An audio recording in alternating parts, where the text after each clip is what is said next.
আজকে নবীনগর উপজেলা এবং নবীনগর পৌরসভার প্রত্যেকটি ওয়ার্ডে প্রত্যেকটি ইউনিয়নে বাংলাদেশ জাতীয়তাবাদী দলের ভারপ্রাপ্ত চেয়ারম্যান জনাব তারেক রহমানের একটি মহান কর্মসূচি আমরা লিফলেট আকারে প্রত্যেকটা বাজারে বন্দরে ইউনিয়নে আমরা জনগণের কাছে পৌঁছে দিতে চাই এবং জনগণকে উদ্বুদ্ধ করতে চাই যে একটি দফা মানে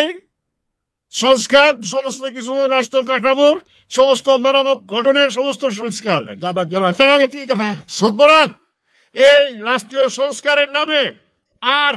নির্বাচন দীর্ঘায়িত না করে অনতি বিলম্বে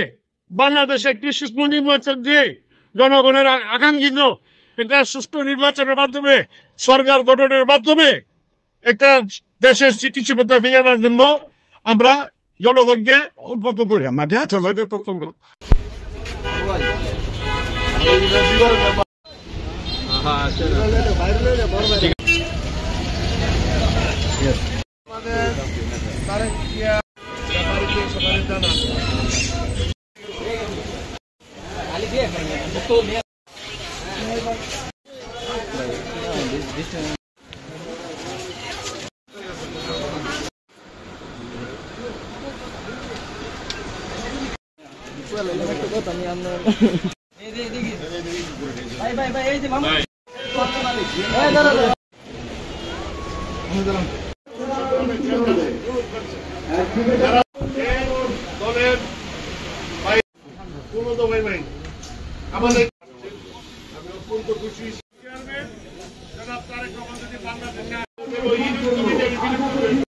শারীরিকভাবে অসুস্থ,